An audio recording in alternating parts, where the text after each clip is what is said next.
Bien, écoutez, je vous propose de commencer. François Héran, je suis le nouveau président de l'Union rationaliste. C'est mon... Eh bien, écoutez, merci. Je peux donc interrompre mon discours puisqu'il est déjà approuvé. Voilà, je suis très heureux de pouvoir donc inaugurer, et je vais le faire aussi rapidement que possible, ce colloque sur, au fond, l'engagement des scientifiques sur la question climatique et de façon générale dans la science. C'est un problème qui a toujours intéressé l'Union rationaliste de longue date. On a beaucoup d'articles sur le sujet dans notre revue Raison Présente, mais déjà en 2005, il y avait un colloque de l'Union rationaliste consacré aux menaces sur le climat et qui avait donné lieu à un numéro centré sur le sujet, numéro 154-155, donc en 2005. Et ce qui est frappant quand on le lit, c'est à quel point toutes les alertes qui figuraient dans ce colloque il y a déjà quasiment 20 ans sont toujours d'actualité. Et une des grandes questions qu'on se pose, c'est effectivement, mais au fond, quel a été l'impact du travail des scientifiques, notamment du GIEC, sur la décision publique, la connexion entre recherche scientifique et décision publique. Au fond, on a un triangle. On a d'un côté les pouvoirs publics, de l'autre le monde scientifique, et puis on a le peuple, l'opinion publique, les électeurs, mais il y a aussi des groupes de pression. Et comment tout ceci s'agence. Et on le voit bien dans la période récente, une bonne partie des mesures qui seraient absolument nécessaires pour lutter contre la dégradation du climat sont reportées, sont mitigées, pour ne pas dire remises au calendrier grec, sous la pression d'un certain nombre de partis politiques, de lobbies, etc. Et donc, quand on regarde au bout de 20 ans ce que ça a donné, l'action extraordinaire des scientifiques, c'est très étrange, parce que d'un côté, il y a un formidable consensus sur le travail des scientifiques. Le GIEC a réussi à faire consensus. Il y a eu quelques polémiques à un moment, mais au fond, moi je suis spécialiste dans la question des migrations. Un tel consensus n'existe pas dans le domaine des migrations. Il y a eu l'idée de constituer une sorte de GIEC des migrations, un JM, mais il n'y a pas d'accord sur l'objet même, parce que pour certains, c'est la migration elle-même qui est la menace. Pour d'autres, c'est l'absence de migration. Donc vous voyez qu'il n'y a pas de consensus, alors qu'il y a quand même un consensus sur la question climatique concernant la responsabilité de l'homme dans la production de gaz à effet de serre, la nécessité de réduire les émissions de gaz pour effectivement éviter les augmentations de température, qui a été modélisée déjà de longue date dès la fin du 19e siècle. Svante Arrhenius avait déjà fait un premier modèle assez étonnant et qui, au fond, malgré toutes les critiques qu'on peut lui adresser, était absolument prophétique. Donc la science a fait son travail. Et le problème maintenant, c'est est-ce que nous devons continuer à nous engager? Est-ce que les mêmes formes d'engagement que nous avons suivies jusqu'à présent doivent évoluer pour faire en sorte que les pouvoirs publics, mais aussi l'opinion, puissent évoluer là-dessus? Parce qu'on comprend bien que ce n'est pas uniquement la question du nombre des hommes, qui certes est importante, mais enfin que parmi les solutions, il n'y a pas seulement les solutions purement techniques, il y a aussi la nécessité de changer de comportement. Il y a le mode de vie qu'il faut changer, et ça, c'est manifestement ce qu'il y a de plus dur à obtenir.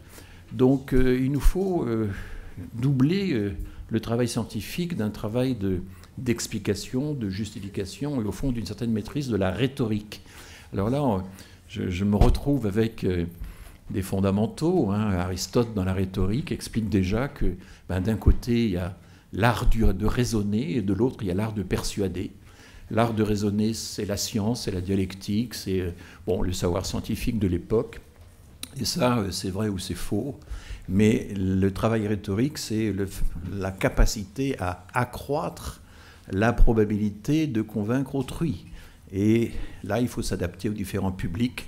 Vous n'utilisez pas le même genre de ressort quand vous adressez à une assemblée. C'est ce que Aristote explique très directement, quand vous faites un discours devant l'ensemble du peuple réuni, quand vous essayez de convaincre des individus, etc. Et donc, en fonction du public, il faut adapter son discours pour avoir plus de chances de persuader, de convaincre autrui. Mais évidemment, il faut quand même qu'il y ait un lien entre le travail, l'art de raisonner et l'art de persuader. Et c'est cette liaison particulièrement difficile qu'au fond, nous allons essayer d'explorer à travers ces différentes interventions. Alors, je voudrais, sans plus tarder, parce que je pense avoir terminé mon introduction, je voudrais introduire donc nos deux intervenants, que je remercie vraiment d'avoir accepté, d'avoir répondu positivement à nos sollicitations. Amy Dahan est historienne des sciences, c'est une mathématicienne, elle est directrice de recherche émérite au CNRS. Elle a travaillé au centre Alexandre Coiré à l'EHESS, qui est un centre réputé. On lui doit notamment Gouverner le climat en 2015 avec Aykut Stéphan. C'est un volume solide de 700 pages. Elle est également auteure de Gouvernance climatique, géopolitique et risques globaux dans Raison présente, puisque le prochain numéro de Raison présente qui est sous presse, eh bien, va traiter justement de tous les sujets que nous abordons aujourd'hui. Et je la remercie là aussi d'avoir apporté une contribution tout à fait passionnante à Raison présente sur ce sujet-là.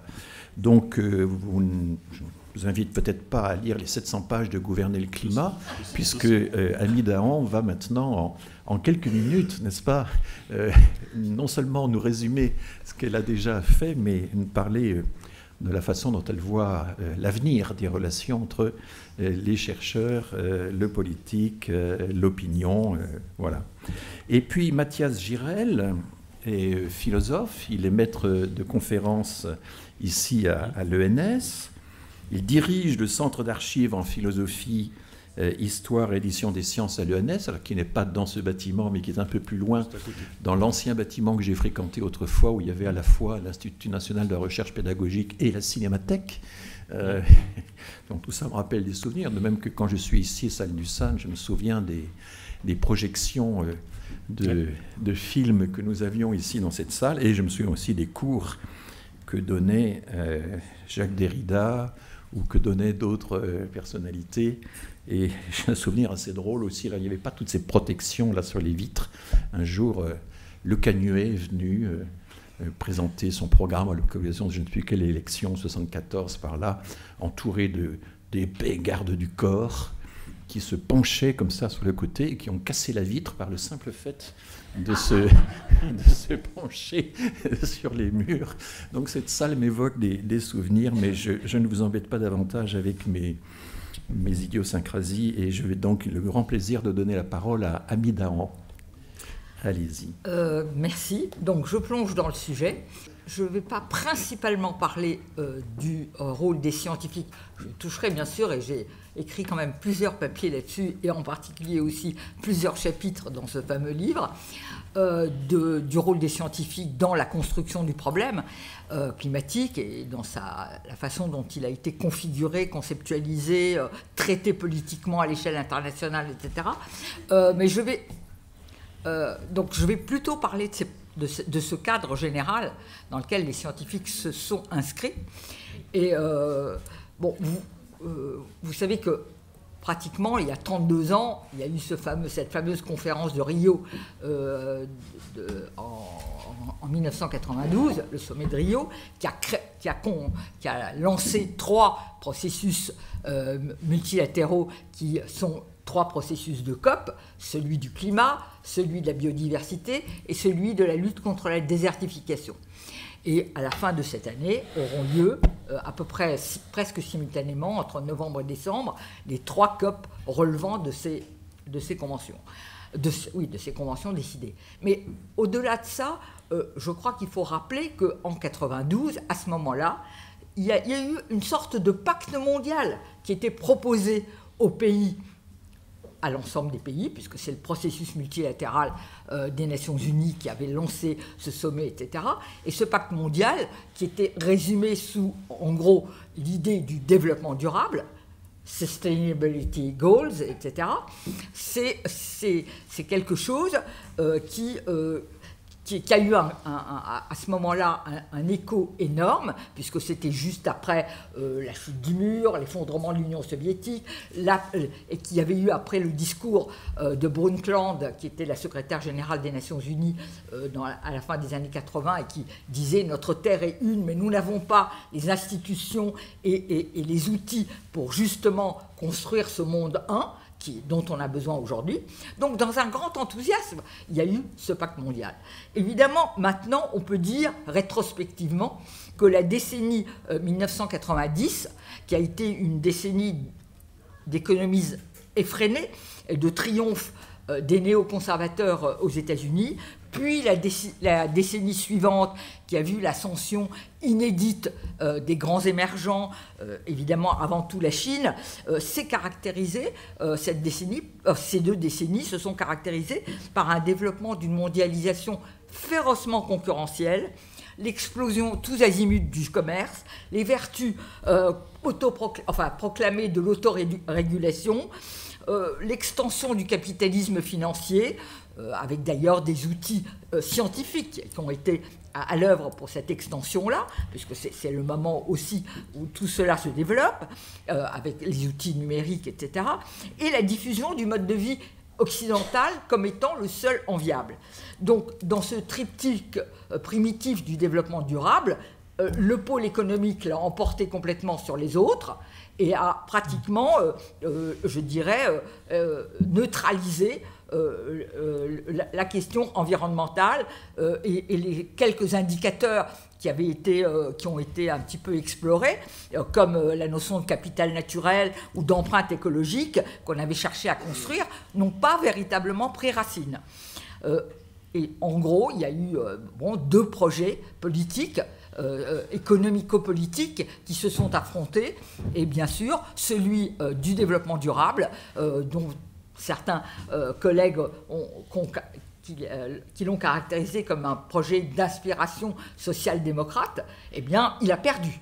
On peut dire qu'il a perdu et que c'est le projet conservateur néolibéral qui s'est imposé sur le projet keynésien qui était à l'œuvre derrière. Donc, si on revient maintenant à la question climatique proprement dite, mais on ne peut pas oublier ce cadre-là, qui est un cadre qui structure aussi la façon dont l'enjeu climatique a été construit sur la scène internationale. Donc, dans les COP climat, la question de la science ou le rôle de l'expertise et donc bien sûr le fonctionnement du GIEC, dont je suis sûr que nous aurons l'occasion de parler dans la journée, c'est sûr, ont eu une importance absolument majeure dans le problème et les arènes du changement climatique. Tous les indicateurs, tous les concepts dont on se réfère, auxquels on se réfère dans les négociations, que ce soit bien sûr la hausse de température, la température moyenne globale à ne pas dépasser, la concentration atmosphérique des gaz à effet de serre, les équivalents CO2, le budget carbone, le budget global carbone, ensuite le budget quand on redescend par individu, etc. Tous ces concepts sont directement issus des sciences du climat. Cette focalisation, donc je n'ai pas le temps de rentrer plus, et les scientifiques ont joué un rôle que j'ai, avec d'autres collègues, décrit à plusieurs reprises, en particulier dans les années, le début des années 2000, comme un rôle aussi de mise à disposition en alliance un peu avec les ONG et les pays en développement pauvre de ces concepts, d'explication, de vulgarisation, si on peut dire, etc., de ces concepts. Et ils ont permis que, je dirais, le recul que les pays en développement, en particulier les plus pauvres, dont j'ai fait de longues interviews de tous les délégués dans les années 2002-2004, par exemple. On a fait avec des collègues dans les COP, c'est les premières COP où je suis allée, vraiment des interviews de tous ces gens qui n'aimaient pas ce problème, considéraient que c'était un cauchemar qu'on leur avait construit pour empêcher leur développement. Donc les pays en développement pauvre se sont familiarisés, etc. Et le rôle des scientifiques dans le processus multilatéral a été important.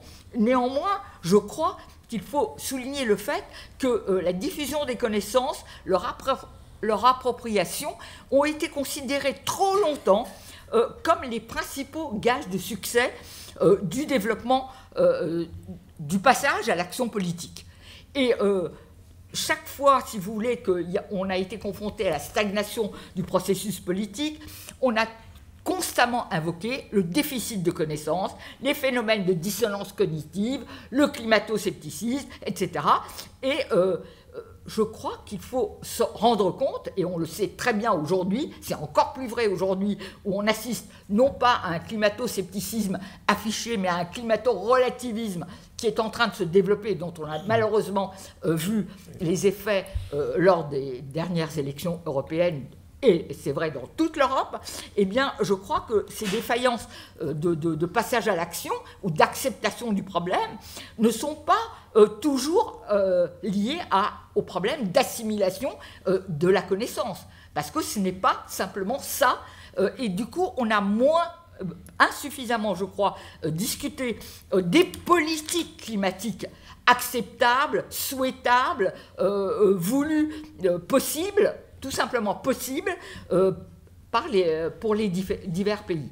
Et donc, on a complètement, trop longtemps, switché vers la question de la science et de la connaissance plutôt que des politiques. Et ça, c'est constant. Néanmoins, évidemment, entre 1994 et 2010, le problème a évolué. Je ne rentre pas dans les détails parce que, évidemment, mon temps est tout à fait compté. Je crois que il y a eu différents changements qu'on a pu décrire, une certaine diffusion du problème, une prise en compte générale par ce que je disais tout à l'heure, les pays en développement, en particulier les pauvres, etc. Et la montée des enjeux de l'adaptation qui étaient absolument absents au début du processus, en particulier dans le processus, dans l'étape Kyoto du protocole de la négociation. Mais, évidemment, plusieurs illusions, et ça c'est très présent dans le livre que j'ai écrit avec Stéphane Aïkout, et qui est Gouverner le climat, plusieurs illusions ont caractérisé cette gouvernance. La première a été de considérer le changement climatique comme un problème environnemental. C'est un paradoxe, étant donné que ce que je vous ai dit sur la montée de l'économie dans l'ensemble de l'économisme au cours de ces 20 dernières années, de ces 20 années-là, 90-2000. Mais on a le problème climatique, lui, était principalement environnemental, à l'instar de bien d'autres, pluies acides, pollutions diverses, etc. Modèle du protocole de Montréal avec l'histoire du trou d'ozone. Et on s'est focalisé sur des solutions que nous avons appelées en fin de tuyau, avec beaucoup d'autres commentateurs du processus, c'est-à-dire des objectifs de réduction à plus ou moins long terme, plutôt long que proche d'ailleurs à cette époque, c'est-à-dire plutôt 2100-2050 que plus tôt, et des pics et des trajectoires plus ou moins abstraits, des marchés de carbone censés résoudre le problème en l'invisibilisant, sans en parler directement, sans viser directement notre dépendance aux énergies fossiles à travers les infrastructures matérielles, l'extraction des énergies, la transformation des modes de production, de consommation, voire de mode de vie, ce qui, effectivement, à ce moment-là, était complètement en dehors du picture, je dirais. Deuxième volonté, ça ira très vite aussi, c'est d'ignorer les facteurs géopolitiques dans le processus des négociations et de penser qu'on est tous sur le même bateau. Ça, c'était le mot d'ordre général. On est tous sur le même bateau, tous ensemble pour sauver la planète. Mais non, on n'est pas tous ensemble pour sauver la planète. Et je crois qu'aujourd'hui, à la fin, dans la dernière partie de mon exposé, j'insisterai sur l'offensive des pays fossiles auxquels nous sommes confrontés, que ce soit la Russie, évidemment, là, offensive carrément guerrière du premier pays en ce moment producteur et exportateur d'hydrocarbures et qui finance leur économie de guerre, évidemment, mais aussi une offensive d'autres pays, comme les pays du Moyen-Orient, comme des pays fabricants, qui vivent des hydrocarbures, qui en ont beaucoup, qui veulent gagner du temps, etc. Donc, je crois que tout ça, on n'en a jamais... c'est tabou. Or, on sait très bien, et c'est vrai aussi dans les séances de ratification des rapports du GIEC, j'ai assisté à plusieurs, en tant qu'observateur, chercheur observateur, à des séances de ratification des rapports du GIEC, au Japon, etc., le 5e rapport. Bon, et il y a eu toujours quand même un travail d'obstruction systématique de la Russie, de l'Arabie Saoudite, et ça a été vrai là, jusqu'à décembre dernier, quand il y a eu la discussion pour le prochain cycle d'évaluation qui est en ce moment discuté, mais qui doit être approuvé mot à mot par tous les pays. Donc on est encore là-dedans, il faut le savoir. Et d'autre part, évidemment, comment ne pas se rendre compte que des pays vont être extrêmement pénalisés alors qu'ils n'en sont pas responsables. Les petites îles, des pays comme le Bangladesh qui vont être qui sont soumis à des inondations énormes, etc. Donc il y a énormément de problèmes là. Troisième illusion, et là j'en parle parce que vraiment on en parle beaucoup en ce moment dans le débat, y compris français, c'est de pouvoir mener cette grande transformation de décarbonation, parce que c'est une transformation de décarbonation vers des modes de vie soutenables en catimini, sans parler de tout ce que ça implique. C'est-à-dire, voilà, en l'invisibilisant complètement. Or, il est clair que c'est une bataille, je crois, titanesque, on en a pris quand même la mesure au cours des années, et qui nécessite une adhésion des peuples, un débat public, un contrat écologique et social à discuter parce que c'est pas spontanément accepté. Et aujourd'hui, on voit bien des forces politiques populistes qui ont travaillé des couches populaires et sociales pour les agriculteurs, d'autres, etc., pour leur désigner la transition entre guillemets, comme la responsable du problème, et quelque chose que vraiment on impose comme d'autres. Donc ces trois illusions majeures ont alimenté ce que nous avons appelé schisme de réalité. Et aujourd'hui, on n'est pas simplement dans schisme de réalité, mais pratiquement, je dirais, et j'utilise ce mot qui est un peu, qui peut apparaître suspect, et je l'utilise avec des guillemets dans mes textes et avec un point d'interrogation, on est en train d'aller de ce schisme de réalité, donc évidemment qui a quand même évolué, parce que c'est quelque chose qui a alimenté le processus, je dirais, jusqu'à l'accord de Paris, un peu au-delà, parce que, parlons de l'accord de Paris, dont on s'est plus ou moins tous réjouis quand même, mais le mot d'énergie fossile n'était toujours pas présent dans les textes. Vous savez qu'il est apparu seulement l'année dernière, dans le texte de la COP de Dubaï. Il a fallu 28 ans pour que l'éloignement des énergies fossiles apparaisse dans les textes de la gouvernance internationale. Donc ça, c'est hallucinant quand on y pense. Absolument hallucinant.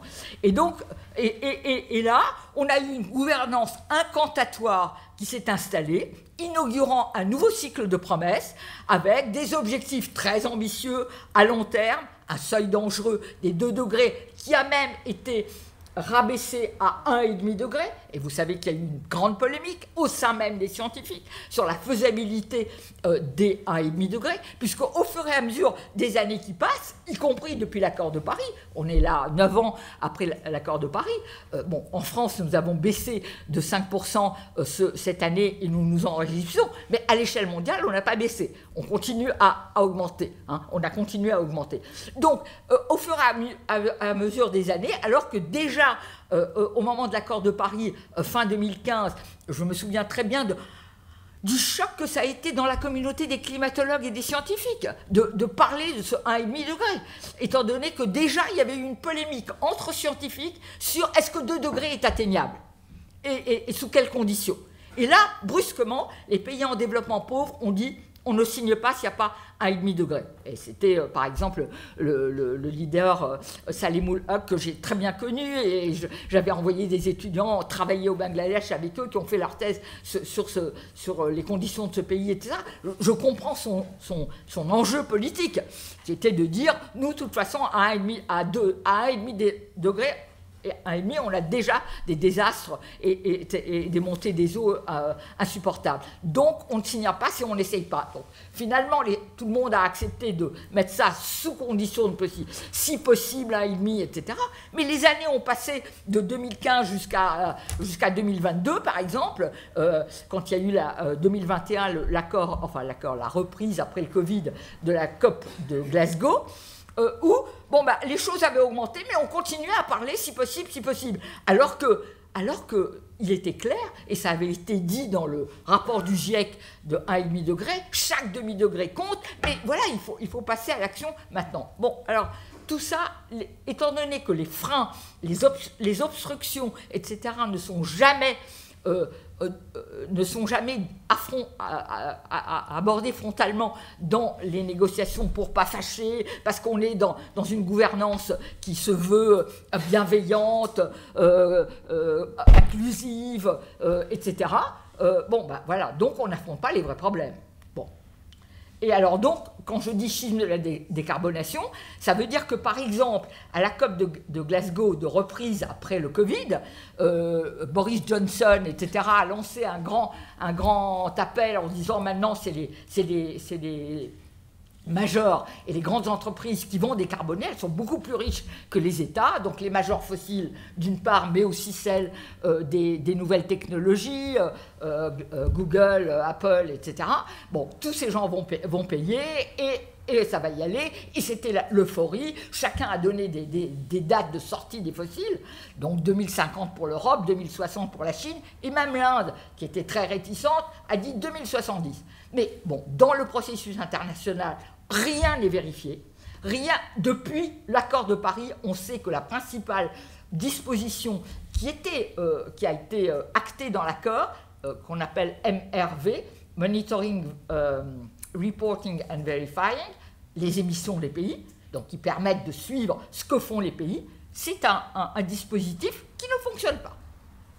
Les pays, en particulier les grandes puissances émettrices comme la Chine par exemple, ne veulent pas qu'on mette le pied chez eux, et c'est très difficile de surveiller de façon uniquement par satellite, etc.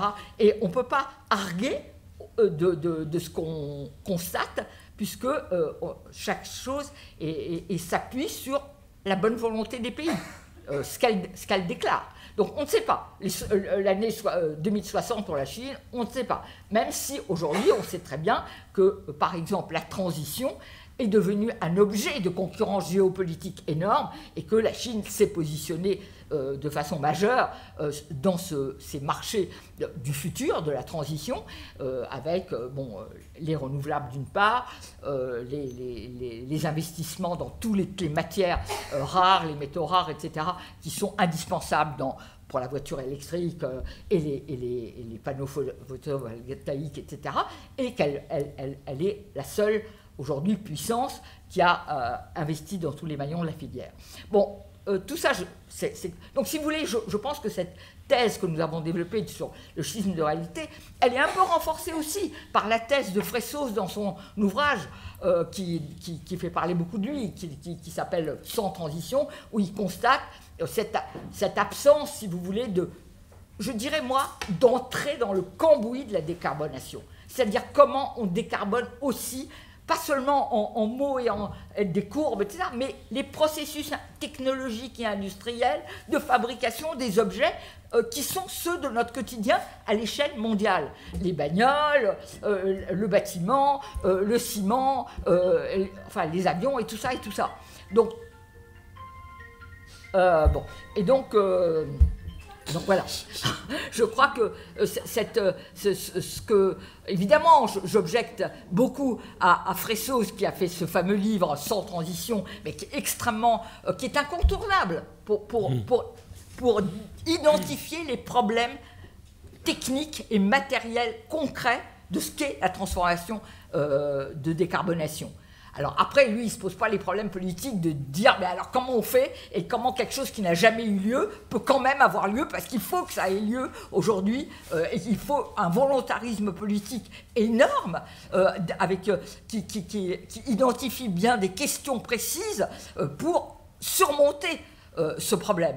Et évidemment, ce n'est pas l'objet de son livre et on lui envoie tous les petits colibés possibles. Bon, là, je vois que j'ai pris pas mal de temps, donc je ne vais pas me lancer trop dans ce tour géopolitique que finalement vous connaissez aussi bien que moi. C'est-à-dire, vous savez très bien qu'aujourd'hui, ce que j'ai abordé tout à l'heure en disant où est-ce qu'on en est, où est-ce qu'on en est. Quand je disais les pays du Moyen-Orient, par exemple, moi je suis... je pourrais parler des États-Unis il est clair, il faut quand même se rendre compte que les années Reagan, l'idéologie du libre marché, le néolibéralisme, d'une certaine façon, c'est derrière nous. C'est derrière nous aujourd'hui. Parce que Trump a déclenché le tournant avec son cri « America First », et d'une certaine façon, Biden le continue et l'appuie de ce point de vue-là. Et ces trois lois que je n'ai pas le temps de détailler maintenant, c'est-à-dire dont la plus importante pour ce qui nous concerne, c'est le Inflation Reduction Act, eh bien c'est un vrai tournant vers des politiques entre guillemets renouvelables, d'énergie alternative, etc.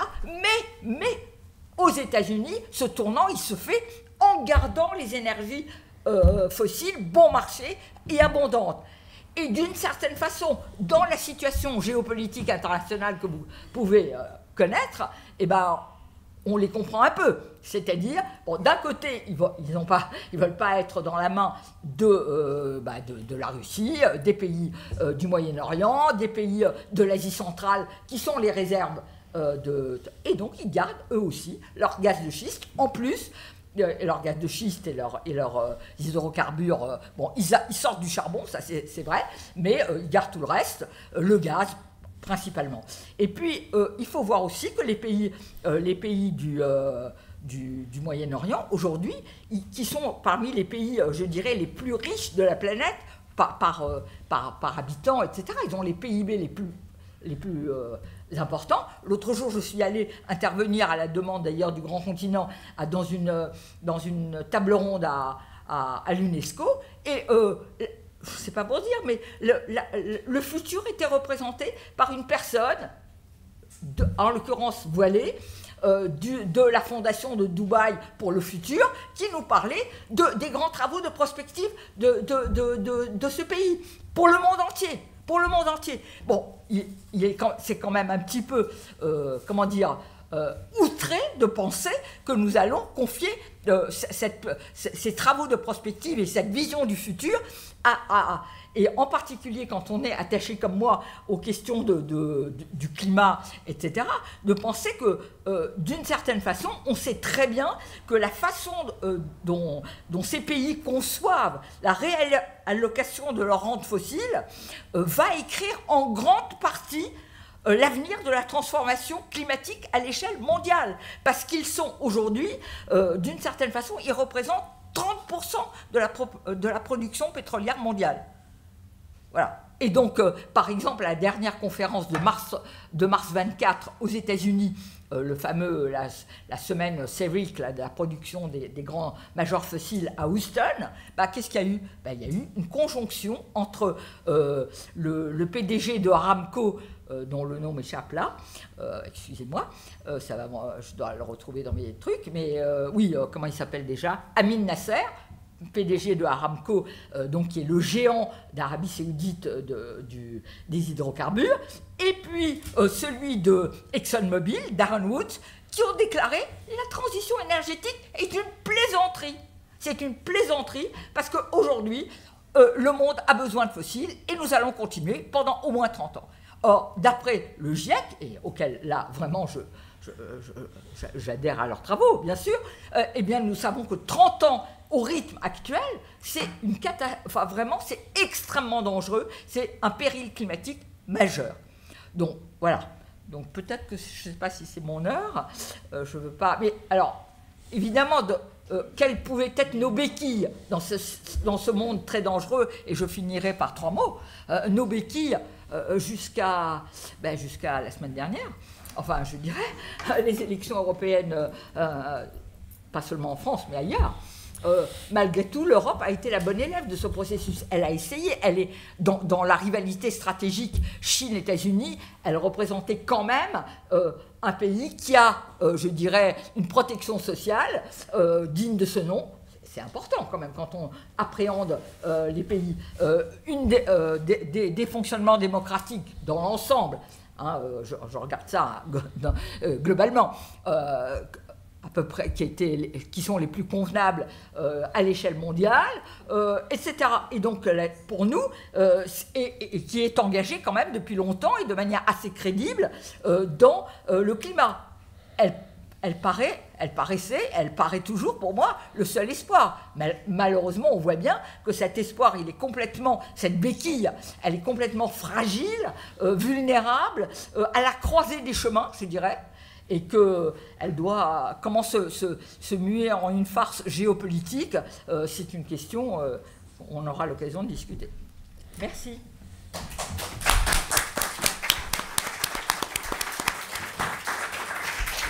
Merci infiniment, Ami Dahan. Vous avez parfaitement respecté le temps qu'on s'était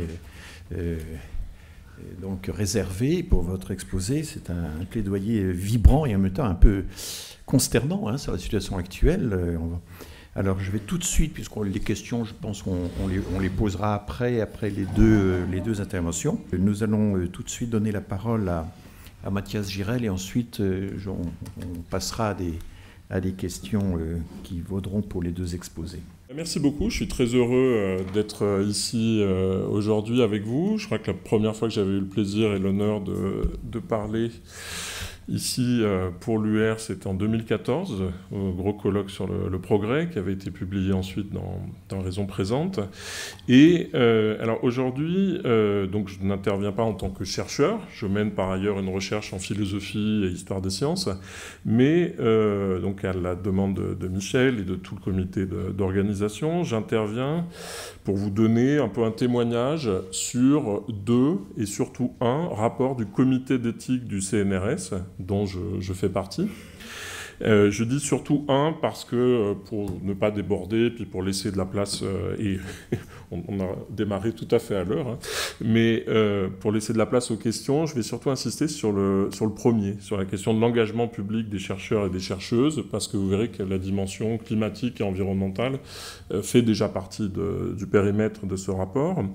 Et à dernier titre de précaution, donc même si c'est très clair, moi je ne suis que membre du comité d'éthique, j'ai fait partie d'un des groupes de travail, mais évidemment, enfin, la parole officielle est celle de la présidente de ce comité, Christine Noiville.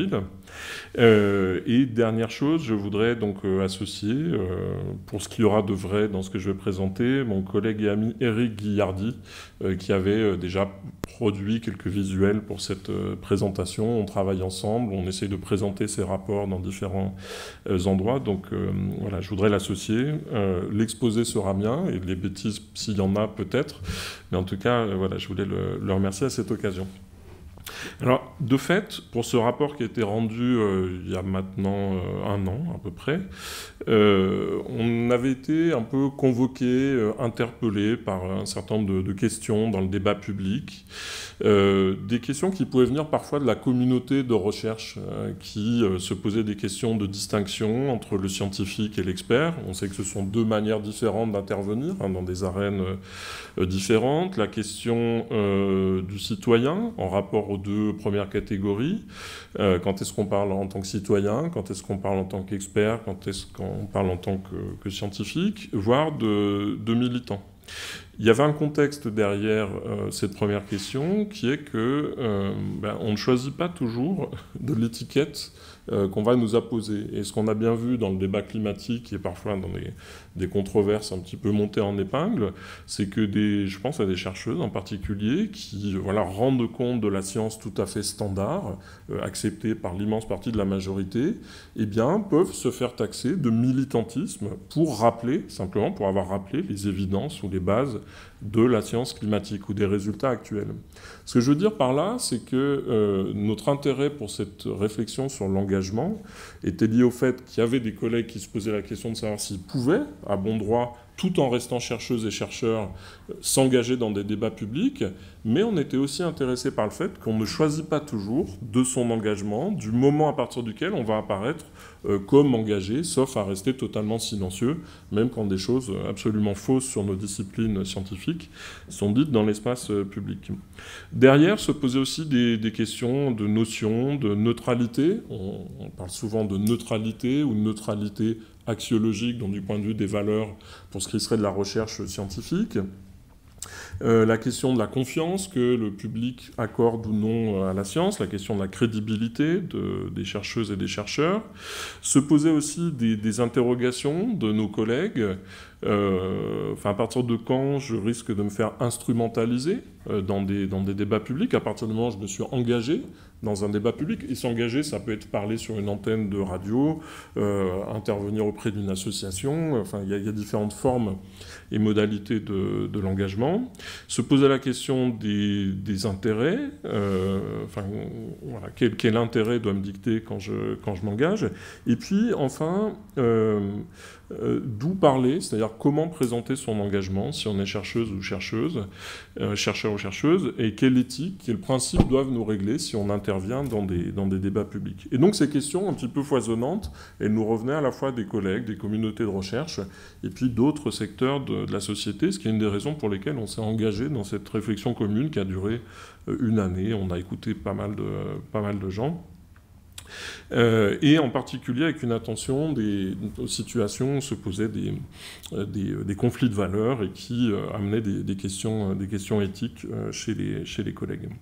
Alors, dans le cadre des sciences du climat, on a plusieurs climatologues dans notre assemblée, mais les questions que se posaient les collègues, simplement pour que ce soit plus concret, ce que je suis en train de vous présenter, qu'est-ce qui se passe quand je dois, par exemple, signer une tribune ou un éditorial? Est-ce que je sors de mon rôle de scientifique, si je suis chercheur dans une des multiples sciences du climat? Si je rentre dans une logique ou d'association à des services climatiques, comment est-ce que ça se passe? Ça peut être des questions éthiques qui ont été instruites dans le colloque aussi de 2014, ici même organisé par le COMET sur la science à grande échelle, et où il était déjà question de l'ingénierie, où Amidan était intervenu d'ailleurs dans un des autres modules. Là, se pose la question de savoir s'il faut faire de la recherche dans ce domaine. Est-ce qu'on risque pas d'alimenter une machine qu'on n'arrive déjà plus à contrôler, ou est-ce qu'on peut critiquer, est-ce qu'on peut prendre parole dans le débat public pour critiquer, disons, ces recherches. Se poser aussi la question donc toujours pour les questions éthiques qui peuvent se poser, qui ne sont pas limitées à la question de l'engagement, mais on a aussi produit un rapport là-dessus, sur la question du rapport au financement privé, et greenwashing, c'est la manière, disons, de s'acheter une respectabilité environnementale en finançant des choses. Vous verrez, si vous allez sur le site du COMET, qu'on a produit un rapport sur ce qu'on appelle les campagnes d'opportunité, c'est-à-dire, notamment autour du Ponant, c'est quand quelqu'un, par exemple, arme un navire brise-glace dans l'océan Arctique, qui produit énormément de dioxyde de carbone et de gaz à effet de serre, et puis on réserve une place pour 4 ou 5 scientifiques à bord en disant, vous voyez, on fait avancer la recherche. On ne fait pas que polluer, on fait avancer de la recherche. Ça, ce sont des questions éthiques qui se posent actuellement. Dans les discussions climatiques, mais on a eu vraiment des exemples très intéressants dans l'exposé précédent, donc je ne vais pas y revenir, mais il y a la question de ce qu'il faut faire par rapport à d'éventuels points de bascule, aux limites planétaires, quelle deadline, quelle limite, quel point limite on se donne dans le futur, et aussi quelle attitude, ça j'ai assisté à beaucoup de colloques depuis le début des années 2010, l'attitude face aux émotions. C'est-à-dire, est-ce qu'il faut chercher à les exacerber face à certaines menaces climatiques, est-ce qu'il faut les laisser à côté. Alors, toutes ces questions, vous l'avez vu, ne sont pas des digressions, c'est-à-dire que toutes ne traitent pas de la question de l'engagement, mais c'était pour vous donner une idée du fait que nos collègues chercheuses et chercheurs en sciences du climat, bon, ils mènent leur science, mais ils se retrouvent très souvent télescopés au milieu de nombreux débats éthiques auxquels ils doivent répondre, par rapport auxquels ils doivent prendre position, et l'engagement dans des débats publics fait partie de ces problèmes qui se posent. Peut-être que je n'ai pas besoin de rappeler ici ces notions, mais je voulais quand même les évoquer très brièvement, puisque j'ai parlé du comité d'éthique du CNRS, mais vous allez voir, ça va revenir. Il y a des questions qui sont souvent télescopées. Alors, elles ont une intersection non nulle, mais elles correspondent quand même à des questions différentes. Quand on parle d'éthique, et tous les exemples que je viens de mentionner suscitaient ou posaient des questions d'éthique, on est plutôt dans un domaine qui concerne les valeurs qui motivent nos actions et leurs conséquences. On se demande ce que ça va changer, quelles conséquences morales ça entraîne si je me lance dans telle recherche, si je prends telle ou telle position. Et souvent, le fait de se poser la question est déjà une étape très importante là-dedans. L'intégrité scientifique, dont on a beaucoup parlé ces dernières années, puisqu'elle s'est structurée, notamment après le rapport Corvol en France, et puis la mise en place d'un certain nombre d'organismes. Et je suis moi-même référent intégrité scientifique pour cet établissement scientifique. Elle correspond davantage à un ensemble de règles et de valeurs qui gouvernent l'activité scientifique. Je pense que vous avez toutes et tous entendu parler, disons, des 3 crimes majeurs en matière d'intégrité scientifique, FFP, la fraude, la fabrication, le plagiat. Et bon, on essaye là de donner un certain nombre de cadres pour simplement encadrer la confiance que les scientifiques doivent pouvoir se faire les uns aux autres. S'il n'y a pas d'intégrité scientifique, on ne sait pas exactement quoi faire des autres travaux.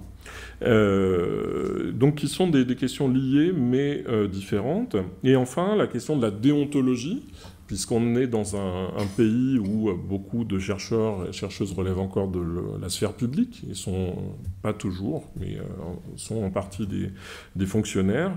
La question de la déontologie, elle, c'est celle des devoirs et des réglementations qui sont imposées à une profession, à une fonction. On parle parfois d'un devoir de réserve. Alors, je mentionne ces 3 types de questions parce que quand on va critiquer l'engagement, ou quand on va demander s'il pose une question, c'est déjà intéressant de savoir si on se situe dans le champ de l'éthique, c'est-à-dire est-ce qu'on dit le chercheur mobilise des valeurs qui sont contraires à ce qu'il devrait faire en tant que chercheur, donc question éthique, qui n'est pas forcément ni une question d'intégrité, ni une question de déontologie.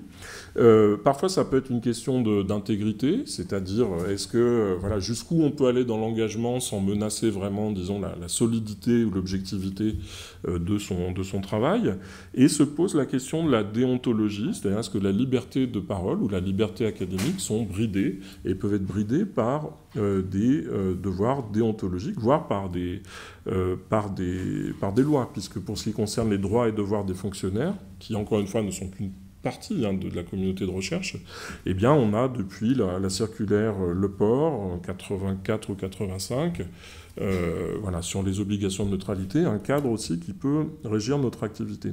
Donc c'était juste pour compliquer un peu la question. Quand on se pose des questions éthiques autour de son engagement possible, on peut avoir ces 3 volets qui nous viennent en tête. Sur le serment doctoral, je voulais juste reproduire, mais vous le connaissez, mais peut-être que tout le monde n'est pas au courant du fait, et ça relève du volet intégrité scientifique, que maintenant, à l'issue d'une soutenance de thèse, je ne sais pas si vous avez assisté à une soutenance de thèse dans les 2 ou 3 ans qui viennent de s'écouler, mais on doit prêter serment au nom d'un certain nombre de valeurs, notamment de rigueur intellectuelle, de réflexivité et de respect des principes de l'intégrité scientifique. Là aussi, c'est pour faire droit au fait que la société, la communauté de recherche se pose de plus en plus de questions sur ce qui peut aider et guider l'intégrité scientifique, et les esprits chagrins diront que ça intervient un petit peu tard, puisque quand on a fini une thèse, on a déjà 3, 4, 5 ans de recherche derrière soi, et il vaut mieux prendre les bonnes habitudes d'emblée. Donc ça, c'était pour distinguer donc, les niveaux de questions qu'on peut se poser. Alors, réfléchissant là-dessus, la position à laquelle nous sommes parvenus dans le groupe de travail, et qui est un groupe de travail divers, il peut y avoir différents points de vue qui s'expriment, Michel et d'autres le savent bien, on n'a pas toujours... Mais là, il y avait un relatif consensus là-dessus, c'est qu'il n'y avait pas d'incompatibilité avec les normes attribuées à la recherche. C'est-à-dire qu'en tant que chercheuse, chercheur, on peut s'engager dans un débat public sans, a priori, rompre avec ce qui fait de nous un chercheur. On pensait aussi, mais je vais essayer de vous expliquer pourquoi ça doit être compris comme une liberté individuelle. Chacun, chacune doit être libre de s'engager ou de ne pas s'engager. On pensait ici aussi aux pressions que le groupe peut exercer sur les uns et les autres. Et puis, troisième point, le fait qu'un engagement public sûr, évidemment, doit se faire dans le respect d'un certain nombre de devoirs. Et c'est pour ça que j'ai mentionné l'intégrité scientifique. Il ne s'agit évidemment pas de s'affranchir de ce qui fait la solidité d'une recherche. Et on s'est posé la question d'un point de vue individuel, voilà, qu'est-ce que je fais en tant qu'individu quand je me pose cette question, mais aussi du point de vue des institutions, puisqu'on est en situation de recommander, après tout le monde fait ce qu'il veut de nos recommandations, mais vis-à-vis de l'institution, notre position était que le rôle, en l'occurrence de l'organisme ici, était ni d'encourager ni de condamner, ça doit rester une liberté individuelle. La phase sur laquelle on travaille, c'est de voir si on peut co-construire un guide avec la communauté de recherche. Et puis, le rôle des institutions serait ici plutôt de protéger la liberté d'expression et d'organiser le débat scientifique. Voilà. Je ne veux pas donner trop de noms propres ou de questions particulières qui nous ont occupés, ne serait-ce que parce que le droit de la diffamation est très, très chatouilleux en France, donc si je mentionne des noms individuels... Mais bon, vous voyez que des questions se sont posées. Disons quand, par exemple, certains chercheurs s'expriment un petit peu en dehors de leur spécialité, est-ce que l'institution doit siffler la fin de la récréation ou doit engager des sanctions ou non? Ces questions ont pu se poser notamment au début de l'épidémie de Covid. Donc on avait un certain nombre de cas concrets autour de nous qui guidaient notre interrogation. Alors, sur ces points, j'essaie d'expliquer comment on est arrivé, disons, à ces messages principaux. On a estimé qu'il n'y avait pas d'incompatibilité avec les normes attribuées à la recherche. Tout d'abord parce que on rencontre souvent dans le débat public une référence au sociologue allemand Max Weber, et aux conférences sur le savant et le politique, et on prête à Max Weber l'expression de neutralité axiologique, l'idée que tout chercheur devrait être neutre vis-à-vis des valeurs. Alors évidemment, quand on écrit un article, une démonstration mathématique ou une description, ou un article de physique, etc., il peut y avoir des valeurs proprement scientifiques, mais se pose assez peu la question, disons, des engagements politiques de l'auteur, mais dans une vie de recherche intégrale, c'est-à-dire où on va discuter de ces sujets de recherche, en proposer dans un laboratoire, où on va s'inscrire dans une vie plus large de la recherche. Ce qui nous a apparu, c'est qu'une recherche et un engagement public sans valeur n'existe pas, ni l'un ni l'autre, qu'il est naïf de penser qu'un chercheur puisse entièrement mettre de côté ses valeurs. Alors je pourrais prendre des noms illustres en France, mais même sans aller dans le XXe siècle, je suis au pavillon Pasteur au département de philosophie, donc on a récupéré les anciens laboratoires de Pasteur dans lesquels il testait ses vaccins. Pasteur, c'est à la fois un grand scientifique, et puis si on étudie la biographie de Pasteur, on voit qu'il avait un certain nombre de valeurs de combat, et que il ne les mettait pas entièrement de côté, c'est le moins qu'on puisse dire. Il nous semble qu'il faut prendre conscience aussi du fait que la science s'inscrit dans un contexte social, se nourrit de valeurs multiples. Là, on a des exemples de savoir comment la communauté de recherche doit se positionner par rapport à l'urgence climatique ou par rapport à c'est pas la seule à devoir se positionner, mais comment y répondre. Et donc, il nous semblait que plutôt que de cacher ces valeurs, il valait mieux les identifier et les expliciter, tout en respectant donc l'exigence d'intégrité et de rigueur qui est à la base de la démarche scientifique. Sans ça, il n'y a pas de confiance, on ne peut pas se servir des articles des uns et des autres. Et ça, sur nos amis juristes qui sont présents dans le comité d'éthique, ont fait remarquer que donc, tout ce qui cadre la neutralité du fonctionnaire, elle est fonctionnelle, c'est-à-dire liée à un certain nombre de tâches qui peuvent nous occuper quand on recrute, quand on évalue. Là, effectivement, il faut traquer les conflits d'intérêts, etc., tout ce qui est de cet ordre, mais que c'est en aucun cas une limitation à la liberté d'expression, en particulier pour les chercheurs, dans la plupart des organismes, ou des universitaires, où il y a un cadre qui protège quand même la liberté académique. C'est important parce que ce type de rappel à l'ordre peut revenir assez souvent On ne peut pas intimer à, disons, un chercheur ou une chercheuse de se taire ou de ne rien dire au motif de la neutralité du fonctionnaire, encore une fois, quand il relève de ce statut. De fait, et ici aussi, enfin, je pense je ne veux pas parler au nom d'un groupe, mais j'ai été sensible aussi au fait que cette communauté présente ici de l'UR partage un certain nombre de valeurs rationalistes et puis peut-être aussi au-delà. Je pense qu'il est utile d'avoir une position nuancée par rapport à ce rapport entre science et politique. Bien sûr, il y a une séparation entre l'expertise et la décision publique, et cette séparation a des justifications et des vertus. Les experts scientifiques ne doivent pas décider à la place des politiques, et inversement, les politiques, on va leur demander d'éviter de trancher sur des questions scientifiques, tout en ayant conscience, si cette séparation est actée, que la frontière est quand même souvent poreuse, elle est peu étanche. Tout ça parce que déjà la production de savoir intéresse la cité, elle est politique. C'est une vraie question de savoir quel savoir on veut développer. Je vais peu parler ou pas parler de l'autre rapport, mais se posent des questions, par exemple dans des laboratoires d'astrophysique, des questions environnementales, c'est-à-dire est-ce qu'on va installer un nouveau radiotélescope à tel endroit dont le coût carbone est très important ou pas, et il y a des discussions très vives dans les labos avec les jeunes, les plus anciens, ce qui montre que la question même de production d'un savoir, puisque ce nouveau radiotélescope permet de produire des observations des nouveaux savoirs, pose des questions éthiques et politiques. Et également, il faut avoir conscience du fait que l'autonomie du politique n'est pas remise en cause quand un chercheur appelle les pouvoirs publics à prendre telle ou telle décision. Si je m'appuie sur les résultats de ma science pour estimer qu'elle n'a pas été prise en compte du tout dans la délibération politique, notre sentiment était que nous ne sortions pas du tout du cadre qui est celui de la recherche. Pour ce qui était de la question des normes déontologiques, évidemment, en tant que chercheuse-chercheur, on est tenu par le cadre commun, diffamation, etc. Enfin ça, évidemment, personne ne pourra le cautionner si on sort du droit commun, et ce qui est propre à la liberté d'expression. Le parcours de la jurisprudence qu'on a effectué montre que, en pratique, cette liberté, elle est peu restreinte par les règles juridiques et déontologiques en vigueur. C'est posé un autre cas qui était de savoir si on devait prendre position par rapport à la question de la désobéissance civile. Je pense à, disons, certains mouvements de rébellion, notamment.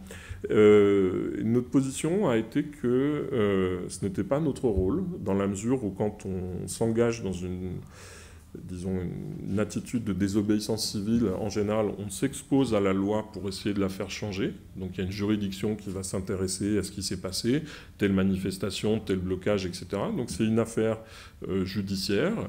Évidemment, l'employeur peut tenir compte d'une condamnation pénale ou ne pas en tenir compte, mais c'est une question, d'organisation ou réglementaire qui concerne l'organisme élu seul. Mais on a estimé qu'on n'avait pas, a priori ou ex ante, à prendre position sur ces questions-là. Et puisque là, je rends compte d'une réflexion collective, donc je vais rajouter juste un mot qui me concerne moi seul, donc ni en tant que chercheur, ni en tant que membre du COMET, mais en tant que citoyen, j'ai toujours été, je parle en tant que moi-même ici, j'ai toujours été sensible au fait que ce qui va constituer une désobéissance civile n'est pas gravé dans le marbre. Et sans dramatiser sur la période dans laquelle nous nous trouvons, on peut vite se retrouver du mauvais côté de la désobéissance civile. Donc, il me semblait qu'il était imprudent de prendre une position trop tranchée sur cette question. Voilà, c'était que mon opinion. Et je referme, cette phase personnelle ici. Donc si c'est une liberté et qu'on ne peut pas cadrer ou interdire au nom de la loi, au nom de la réglementation sur la déontologie, il nous semblait que ça devait rester un choix personnel. Il n'y a pas d'obligation professionnelle de s'engager. Ce ne sera pas sur la fiche de poste quand on sera recruté ou quand on est recruté. Il n'y a pas forcément non plus l'obligation de rechercher le soutien d'un collectif, même si la science est une démarche collective, tout ce travail de la preuve et de vérification de la preuve est un travail distribué et collectif, mais il y a quand même des situations où des personnes sont en situation de lancer une alerte, par exemple, ou de dénoncer des travers d'une mauvaise organisation de la recherche, ou de ce type de choses, et où là, évidemment, ce collectif ne soutiendra pas forcément, disons, ce lancer d'alerte. Donc il nous semblait, disons, dangereux de dire qu'il fallait toujours rechercher le soutien de ce collectif, ou que c'était une condition nécessaire. Mais, évidemment, il n'y a que des avantages à rechercher une assise collective pour l'engagement, ne serait-ce que pour ne pas être tout seul, voilà, dans un média, par exemple, le fait de pouvoir échanger avec des pairs, de pouvoir s'assurer de la portée d'un message, c'est-à-dire de pouvoir tester si ce qu'on dit reflète bien, disons, le consensus d'une discipline. Ça a l'avantage aussi de limiter l'exposition individuelle. Là, je peux dire des noms, puisque c'est notre collègue excellente géographe Magali Regueza, qui s'occupe notamment de beaucoup de choses à l'intersection de la géographie et du climat, et aussi d'un certain nombre de choses comme les crues, etc., les réponses aux crues, en particulier aux crues soudaines, qui est présente sur les réseaux sociaux, et c'est très souvent...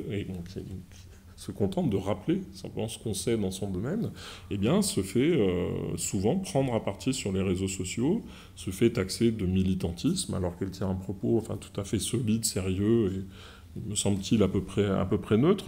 Et donc l'idée, c'est qu'effectivement, si on fait partie d'un collectif, on peut limiter, sinon l'exposition individuelle, au moins les effets délétères de l'exposition individuelle ou du ciblage dans tel ou tel réseau social. Il y a aussi moins de risques de mettre en jeu sa réputation, ça peut être un effet. Et puis, alors là, Éric Guillardy vous en parlerait sans doute pas mal. Il y a aussi le savoir sur quelles organisations on peut s'appuyer. Lui, il est sensible à ce qu'il appelle les organisations frontières en matière de climat. Dans le domaine de la santé, il peut y avoir les ARS, les autorités régionales de santé. Moi, je pense plus généralement à tout ce qu'on a appelé et qu'on dévalorise beaucoup aujourd'hui, qu'on appelle les corps intermédiaires, auxquels on n'accorde plus beaucoup de pouvoir comme arène délibérative aujourd'hui, mais qui permettent de porter une parole, de tester si elle est partagée, parfois de l'associer à des travaux d'expertise et de recherche, parce qu'on aura des spécialistes de telle ou telle question. Ça peut jouer un rôle, mais le collectif ne doit pas, ou ne peut pas conditionner ou entraver la démarche individuelle. Bien sûr, donc le troisième point, c'est que l'engagement doit se faire dans le respect de devoirs. Prendre conscience, donc non seulement évidemment il faut respecter les normes objectives d'écriture scientifique, mais aussi prendre conscience de la responsabilité qu'emporte le choix de s'engager. C'est très concret, hein. Aujourd'hui, il n'y a plus les médias en général. Vous avez des médias qui restent provisoirement dans la sphère de la puissance publique. Il y en a d'autres qui font une activité tout à fait différente. Et ça veut dire quoi? Ça veut dire que si vous êtes chercheur ou chercheuse, je ne vais pas dire de nom, mais est-ce que vous allez accepter aussi facilement d'aller sur telle ou telle chaîne qui fait de l'information en continu et qui cherche à polariser les Français aussi facilement que, je ne sais pas, sur France Culture, France Info, ou que sais-je, ou Arte C'est une vraie question. C'est-à-dire, la question, on doit réfléchir aux conséquences. Qu'est-ce que je fais quand je vais dans telle ou telle arène? Et qu'est-ce que je fais de ma responsabilité quand je porte la parole de ma discipline dans ce cadre-là? Disons, pour ne pas mouiller que les collègues, moi il se trouve que je travaille beaucoup sur des questions de désinformation notamment, complotisme, etc. Et il m'est arrivé très fréquemment, alors je ne suis plus invité maintenant, puis les plus diffusés en France, mais de refuser de manière répétée les invitations d'une chaîne émettant de télé, émettant en France, mais étant sous le contrôle d'une puissance étrangère située à l'est de la Pologne. Qu'est-ce que vous faites? Alors, c'est une question concrète. Après, quand on est invité, on se dit, je n'avais pas spécialement envie d'y aller, mais au nom de quoi on refuse? Et surtout, qu'est-ce qu'on mettrait en jeu à accepter ce type d'invitation? Ça, ce sont des questions très concrètes qui se posent sans arrêt à ce moment. Évidemment, les risques pour la réputation académique, l'image de l'institution, de la recherche. Et donc, ce qui nous semblait, c'était qu'il fallait, dans ce cas-là, si on rentrait dans cette arène publique, essayer de respecter un certain nombre de conditions minimales. Alors, elles n'ont rien de révolutionnaire, mais on essaye de voir, en dialoguant avec des collègues, si on peut les codifier un petit peu. Évidemment, préciser d'où l'on parle. c'est-à-dire réfléchir à la manière de se présenter sans induire son auditoire en erreur. On est en général spécialiste d'une chose et pas de telle ou telle autre, et donc il faut s'assurer qu'on intervient, qu'on est bien présenté à ce titre-là. Déclarer ses liens d'intérêt si on en a. Alors, ils ne sont pas toujours financiers, on le sait bien dans la recherche publique, mais enfin, l'appartenance à tel ou tel mouvement, ou parti politique, ou communauté doit être rappelée. Expliciter les valeurs qui sous-tendent son engagement. Ça, c'est pas du tout quelque chose qui dévalorise ce qui va être dit, mais simplement, si on intervient, dire, voilà, moi je suis spécialiste de cette discipline-là, mais je viens parler aujourd'hui devant vous parce que je suis très préoccupé de telle chose, ou parce que j'ai participé à cette entreprise commune, etc. Enfin, c'est des choses qui rendent lisible l'engagement et qui, sans doute, ne contribuent pas à nourrir, disons, une méfiance envers la science et l'objectivité du message qui est défendu, et donc tout ce qu'on peut pour mettre son discours en perspective. Évidemment, il faut garder comme boussole de produire et de présenter des connaissances robustes, respecter ses devoirs d'intégrité scientifique, et peut-être, mais là c'est plus l'expression d'un espoir que d'une réalité, s'engager, donc sans être vu comme militant ou activiste. Et donc, comme vous le voyez, donc ce rapport, cet avis ne vise pas à brider l'engagement des chercheurs, et il nous semble au contraire que la rigueur dont on peut faire preuve dans sa recherche ou son expertise, c'est pas du tout ce qui empêche d'être assez catégorique dans l'expression de thèse, et c'est justement parce qu'on sera rigoureux qu'on pourrait être d'autant plus assuré que ce qu'on affirme, se pose des questions à la frontière, c'est-à-dire est-ce que je peux rentrer dans un débat public avant qu'il y ait des preuves scientifiques complètes, c'est-à-dire avant que la chose puisse être codifiée sous forme d'un manuel, par exemple, ou puisse être enseignée aux étudiants de première année. Ça se pose sans arrêt, hein. La question s'est posée au début du Covid, qui pouvait parler ? Est-ce que c'était uniquement les gens qui avaient travaillé sur les coronavirus depuis le SRAS, etc. Est-ce que c'était n'importe quel virologue? Est-ce que c'était... On a vu beaucoup d'économistes qui, parce qu'ils maîtrisaient les statistiques, devenaient d'un seul coup spécialistes de l'épidémiologie. Donc bon, alors on peut dire que dans les deux premiers cas, peut-être qu'on n'est pas obligé d'attendre que la science ait complètement balayé le domaine. Je parle des gens qui font de la virologie ou qui ont ce type de spécialité. Mais dans ce cas-là, il faut le dire. Si la science n'est pas encore stabilisée, il faut le rappeler. Et ça demande d'ailleurs un certain degré d'expertise de se prononcer sur ce qui est stabilisé et non stabilisé dans un domaine scientifique. Est-ce qu'on peut s'exprimer en dehors de son domaine d'expertise ? Il vaut mieux pas trop en général. Mais parfois, et ce qu'il faut sans doute éviter, c'est les gens qui sont invités pour devenir experts et sciences en général. Ça, je pense que vous l'avez toutes et tous entendu. Ça prend 10, 20, souvent 25 ans de devenir à peu près fiable sur un domaine. Ça ne nous rend pas fiable sur tous les domaines de la science. Et donc, il faut avoir cette humilité minimale.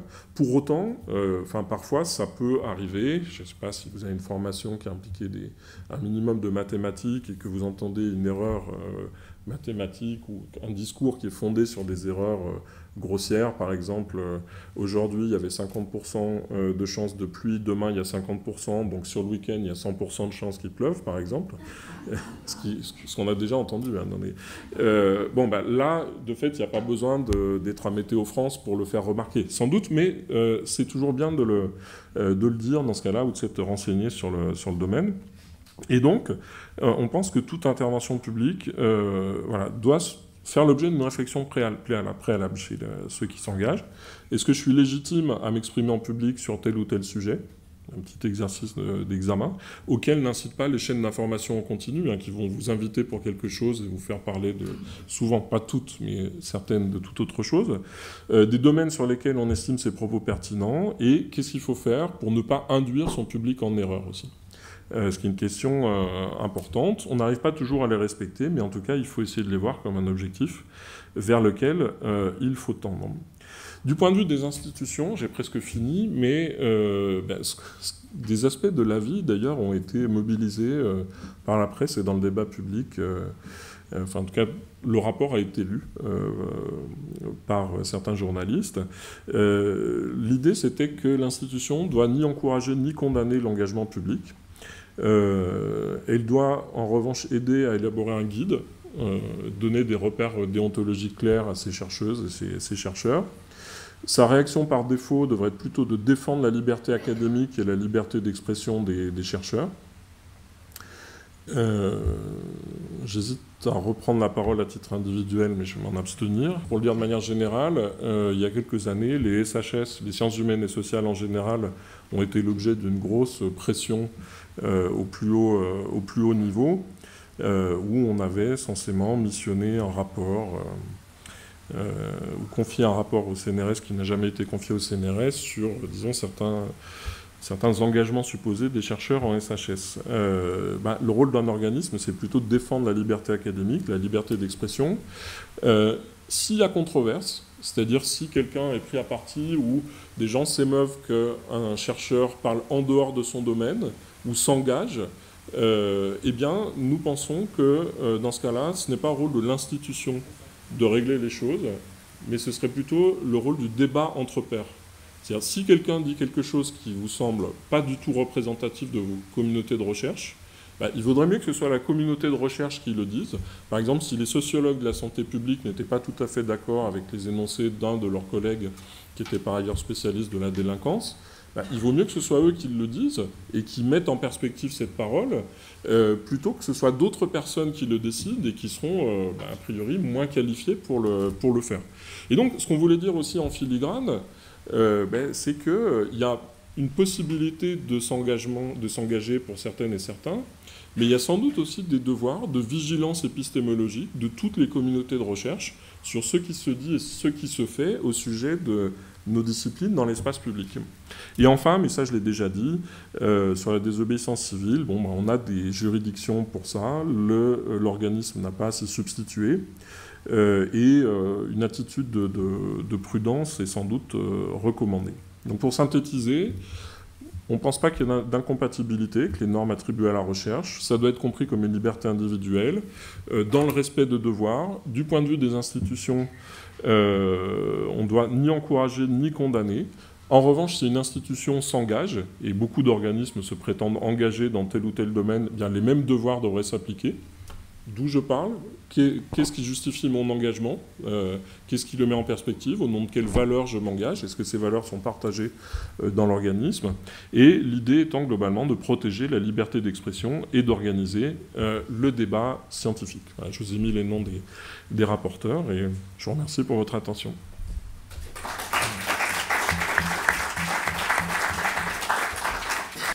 Merci infiniment Mathias Girel. Alors vous êtes vraiment très très fort. Parce qu'à peine avez-vous commencé à évoquer les 100% de chances qu'il pleuve pendant le week-end, qu'il s'est mis à pleuvoir. Là, en ce moment, il y a 100% de chance. Et donc, nous avons atteint les 100%. Juste. On n'a plus besoin de demain. Magnifique. Donc, voilà. Écoutez, merci à tous les deux pour vos exposés extrêmement riches. Nous allons passer aux questions. Y a-t-il des questions dans le public? Voilà, il y en a une là-bas déjà. Bonjour, je me présente, Aura Nazar, étudiant en physique à Sorbonne Université. Je vous remercie vraiment pour vos présentations et vos rappels très enrichissants, surtout pour la jeune personne que je suis, sur l'état actuel des choses du point de vue scientifique et du point de vue politique. J'avais une question, on va dire, qui fait l'état d'un constat personnel, individuel, une certaine frayeur sur un peu un entre-soi scientifique, un entre-soi des chercheurs en termes de communication, en termes de rapport à la société, au public, au grand public. Je vais me permettre de citer une petite anecdote personnelle. J'étais au lycée, j'ai eu la chance d'avoir un professeur de physique-chimie absolument exceptionnel, très humain, qui nous faisait des cours très bien et qui avait commencé à nous sensibiliser un peu à ces questions scientifiques et notamment l'absence de transition, en nous montrant bien qu'on accumulait les modes de production d'énergie sans pour autant changer. Et je trouvais ça incroyable. Donc je vous remercie vraiment de nous présenter ça et je lui ai posé la question, mais vous, du coup, qu'est-ce que vous faites par rapport à ça? Et j'ai eu très mal vis-à-vis de la réponse qu'il m'a transmise, qui est moi, je vous informe sur le sujet. C'est très bien, mais...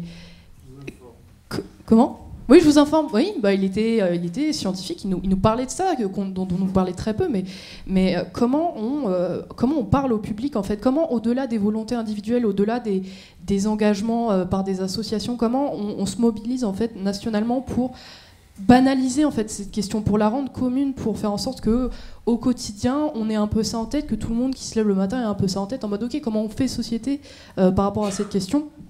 Je suis désolée, je suis un peu floue par rapport à la formulation de tout ça, mais c'est comment, c'est ça, on se regroupe et on influe et on communique Oui, mais en dehors, on va dire, du cadre...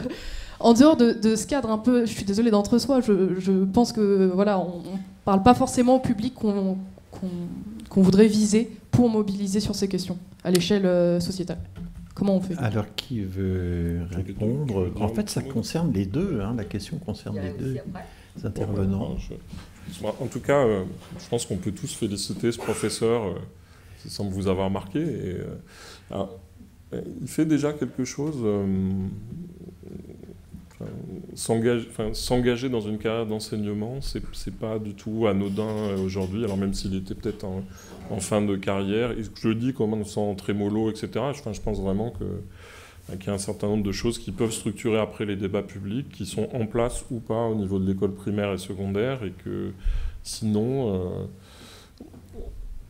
pour le dire plus précisément, je pense que ce professeur, même si après vous regrettez qu'il ne s'engage pas plus précisément sur telle ou telle chose, il vous donne un outil incroyable qui est qui a peut-être d'ailleurs joué dans votre carrière ou dans votre choix de destination, et qui est que sinon, si on n'a pas ça, si on n'a pas ces repères, on peut être sujet aujourd'hui à une sorte de recommandation d'exercer son esprit critique. On entend ça sans arrêt, exercer, on veut enseigner l'esprit critique aux jeunes. Or, alors c'est pas forcément une opinion majoritaire ou très populaire, mais je pense que l'esprit critique sans solide compétence, au moins dans une ou deux disciplines, c'est une machine à créer du complotisme à grande échelle, ou pire. Et donc au moins, alors il a peut-être pas allé aussi loin que ce que vous souhaitez, mais j'ai l'impression qu'il a fait ça. Après, je vous rejoins, c'est une question, la question que vous posez, c'est celle qui nous regarde tous, c'est-à-dire dans quel collectif on fait vivre une parole informée. Alors, on a déjà un certain nombre, mais c'est une question qui se pose sans arrêt et qui se pose à l'échelle de la communauté scientifique, c'est-à-dire est-ce qu'elle se sent concernée par les débats qui mobilisent sa science autour d'elle. Et alors, les choses ne sont jamais entièrement en noir et blanc, parce que dans une carrière scientifique, il est clair que si vous voulez progresser, il vaut bien mieux publier des articles dans des revues à comité de lecture que d'aller donner des conférences, où il y aura pas mal de monde, souvent, des conférences de vulgarisation. Donc il y a des choix qui sont à faire et il faut être reconnaissant, je suis sûr que vous l'êtes, aux collègues qui le font, parce que c'est coûteux, en fait, en termes de progression de carrière. Enfin, c'est jamais, disons, on ne fait jamais pour les avantages immédiats que ça va attirer. Le logicien De Morgan, qui était mathématicien aussi, au XIXe siècle, il avait une chronique mensuelle dans laquelle il réfutait les quadrateurs de cercles, qui prétendaient trouver des méthodes dont on sait qu'elles sont impossibles, et il considérait ça comme un impôt temporel qui payait à la communauté. Il disait, au moins pour débarrasser ces erreurs, je vais consacrer, je ne sais plus, c'était 10% de mon temps à réfuter ces choses-là, même si on sait d'emblée que chacun peut inventer, disons, ces méthodes ou ces moyens pour être utile. Moi, je crois beaucoup aux assemblées locales, enfin, disons, à toutes les sphères dans lesquelles on peut échanger une parole qui n'est pas directe. Je crois qu'il faut répondre brièvement. Oui, pardon, oui. Oui.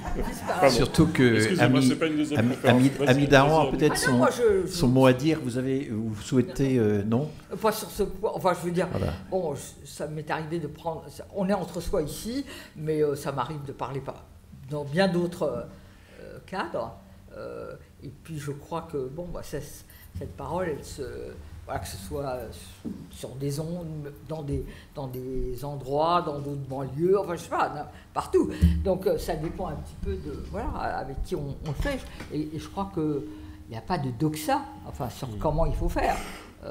Ça dépend un peu aussi de son tempérament, de la conjoncture, je sais pas comment dire. Il me semble que les choses, en tout cas dans le débat public, ça a avancé, mais il y a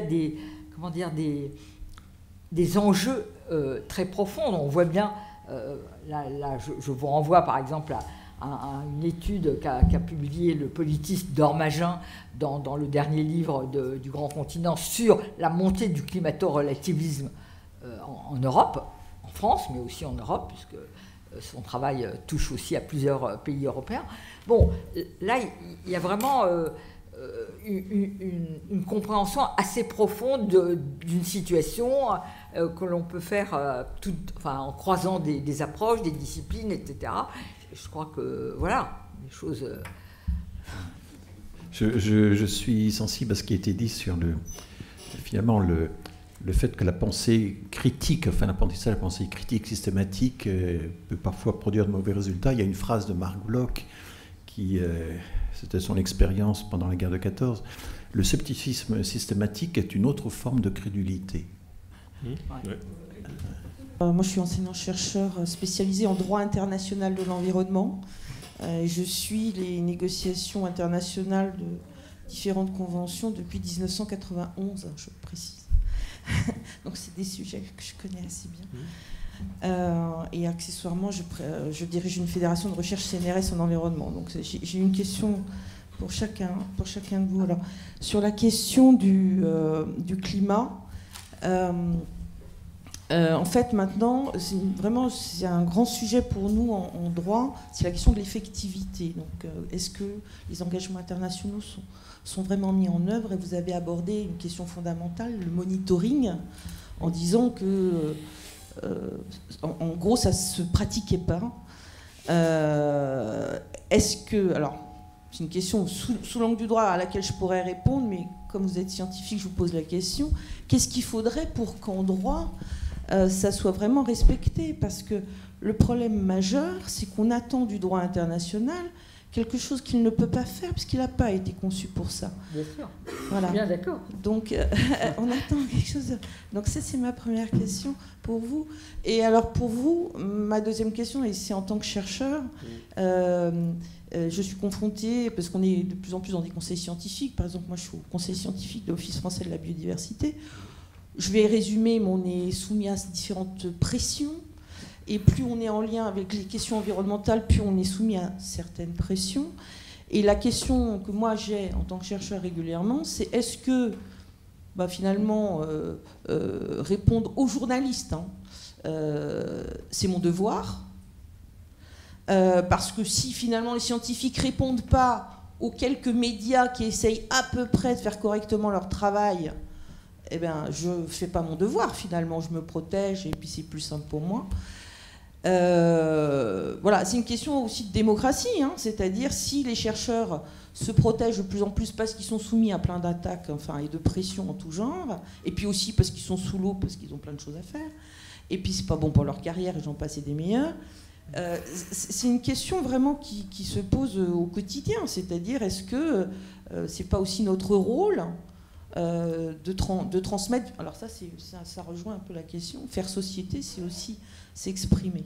Voilà, c'est un peu compliqué. Moi, je vais répondre très brièvement. Je crois que, justement, la question de la justice environnementale, en particulier internationale, liée aux conventions, que ce soit biodiversité, climat, etc., ça, c'est une nouveauté un peu. Je dis une nouveauté, des dernières décennies, disons des 2 dernières décennies, qui a été un aiguillon un peu pour les processus internationaux, multilatéraux, etc., parce qu'il y avait toujours la possibilité du recours, et ça permettait d'avancer dans certaines sociétés. On l'a vu, des procédures gendarmes, d'autres. Et ça, c'est extrêmement important, je crois. Maintenant, il est certain que, par exemple, le processus MRV, dans la première partie jusqu'à, je dirais, 2007, il fonctionnait un petit peu, il fonctionnait pas mal. Il y avait une certaine bonne volonté des pays, et par exemple, moi j'ai publié pas mal de papiers sur la façon dont la Chine, par exemple, a évolué dans ce processus. Au début, elle était coopérative. Elle voulait, parce qu'elle voulait se positionner. Elle avait aussi un agenda politique international. Elle était à la tête du G77 plus Chine. Ce regroupement de pays qui au début était 77 pays, mais après avait 132 pays, mais a continué à s'appeler comme ça, et dont elle était finalement, elle n'en faisait pas partie, mais elle était la chef. D'une certaine façon, puis elle montrait, voilà. Et elle n'a jamais dit, elle n'a jamais fait preuve de climato-scepticisme, pas du tout. Elle disait, son truc, c'est le changement climatique existe et nous allons nous en occuper comme nous voulons, à notre rythme, en faisant à la fois notre développement, nos problèmes, notre transition, comme on le veut. Et finalement, elle a toujours fait ça. Elle a toujours mené cette ligne-là. Et voilà. Et donc, quand c'est un système qui n'est pas contraignant à l'échelle internationale, bon, c'est pas à vous que je vais dire ça. Donc, on est là-dedans, c'est des rapports de force, je dirais, comme ça, un peu qu'on sent dans les enceintes, chaque pays joue son jeu, etc. Et il ne faut pas non plus attendre plus que ce qu'on peut en espérer de ces processus. Il y avait une... Vous voulez... parce que ça vous concerne aussi très directement. Oui, oui, non, mais la deuxième question nous concerne tous, en fait. Oui. De fait, oui, c'est une vraie question de savoir quand est-ce qu'on doit y aller. C'est-à-dire, parce que on fait comme si c'était facile, mais après tout, il faut se mettre... et puis, nos amis journalistes de l'association des journalistes de presse scientifique peuvent en témoigner. C'est pas évident d'aller parler dans une radio, encore moins dans une télé, ou une chose comme ça. Ça implique... C'est des choses auxquelles on réfléchit de plus en plus. Enfin, est-ce qu'il faut un média training, c'est-à-dire un entraînement aux techniques d'expression devant les médias pour les chercheuses et les chercheurs? Alors, ce serait démesuré de le faire à l'échelle de tout le monde. En même temps, on ne peut pas se présenter sans aucune préparation dans certains endroits où on risque de se faire couper la parole sans arrêt ou d'être présenté avec un biais. Donc c'est une vraie question qui, je pense, est instruite actuellement dans les communautés de recherche, dans les organismes. Moi, après, disons, toujours pour rester court, je pense que la règle, c'est... jusqu'où est-ce que je peux accepter, je vais le dire en termes un peu familiers, mais qu'on dise n'importe quoi sur mon domaine dans un espace public ou que ça puisse servir de prémisse à une délibération politique à l'Assemblée ou en commission, etc. Et dans ce cas-là, la question c'est est-ce que je reste silencieux? C'est un choix politique, éthique, ou est-ce que je délègue ce choix à d'autres personnes qui seront moins qualifiées pour le faire?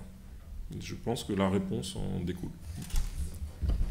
J'avais juste une petite remarque sur l'effectivité du droit, parce que ce qu'on observe souvent, mais peut-être pas dans ce domaine, c'est que pour rendre une loi vraiment effective, on décide de faire une autre loi, une nouvelle loi. Dans le cas de l'immigration, c'est absolument typique. La succession de 21 lois depuis 1993, c'est toujours ça. C'est l'idée, voilà, on n'arrive pas à expulser, donc on va faire une loi pour... Bon, et puis il y a une espèce de fuite en avant dans la recherche de l'effectivité du droit, qui est assez... Mais dans certains domaines seulement. Parce que si vous prenez le domaine des discriminations, qu'est-ce qui a été fait du point de vue légal pour rendre effectives les directives européennes de l'an 2000 qui ont été décisives, qui auraient dû être décisives dans ce domaine? Pas grand-chose. Enfin, donc je pense qu'aussi ça dépend beaucoup des domaines et des pratiques. Merci pour vos présentations. Donc, je suis étudiant en sociaux et je vais rebondir plutôt sur la seconde présentation. Et aussi sur ce que vous avez pu répondre à une des questions. En fait, ce qu'on sent dans la vie du COMET, c'est que finalement, il y a quand même beaucoup de responsabilisation vis-à-vis du chercheur qui doit réfléchir aux conséquences, réfléchir à où il parle, réfléchir à ce qu'il dit, sa spécialité. Et dans le même temps, il y a aussi le fait, et comme vous l'avez marqué, c'est très coûteux la vulgarisation dans une carrière scientifique où il y a une pression à publier, où... il y a une pression à la progression, effectivement, c'est lourd.